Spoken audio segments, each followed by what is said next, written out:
Well, what is going on, everybody? I'm coming to you from my home office today, which I will not show you yet until my Murphy bed gets here and I clean up all these clothes. So I wanted to talk a little bit today about staging.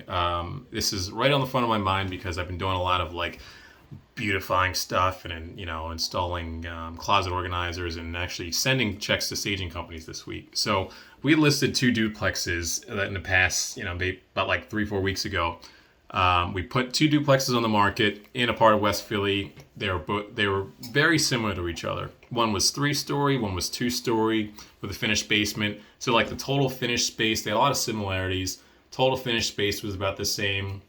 And they had a couple differences. And by the way, they were around the same price, in the low $300,000 range. One of them had a tenant, and it had really good staged photos of the empty unit because we had already Airbnb'd it.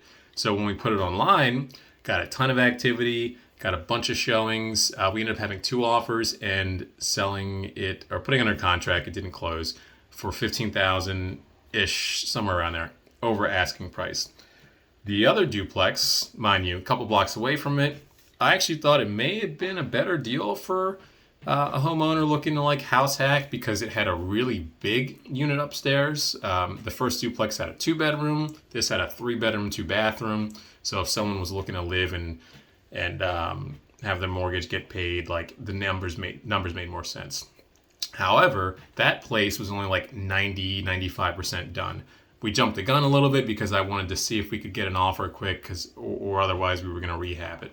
So when people were walking through the second place, instead of feeling all warm and fuzzy inside, they're basically put off by the fact that the downstairs unit was dusty, that some of the light fixtures hadn't been done, we hadn't finished the basement water heater. Just a couple little things really got in the way of us getting we got an offer for $40,000 under asking. And mind you, this place is 3 stories and it's only a couple blocks away from the other one. So pretty confident that it was worth what we had listed for. So the point is, even if you're listing, most residential homes need some level. They need if you're a seller and you're thinking about listing or selling your home, it's really important to talk to a third party who is not you and not emotionally involved in the process. I made this mistake of not doing it for our place. I should have probably just waited and listed the duplex after we were 100% done.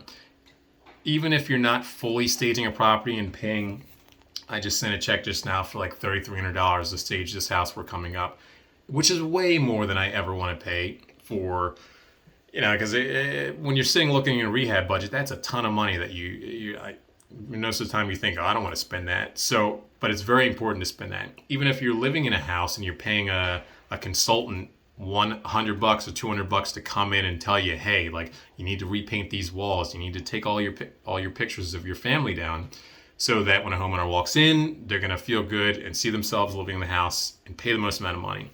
It's very, very, very important, especially in a market like this where some markets are changing a little bit. People still think they can get really high numbers that they could have in March or April, but I've seen a couple listings like this in the past couple weeks, they overshoot it a little bit.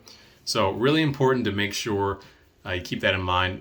The average person, you need to just make things really easy for them and do some level of staging to make a house show in its best light, and it really does translate into real dollars in your pocket. The difference between $15,000 over asking and getting offered $40,000 under asking, that's a really big difference.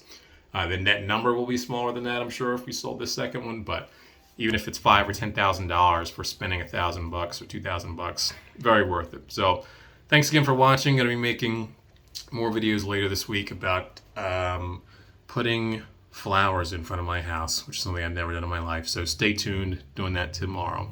Peace.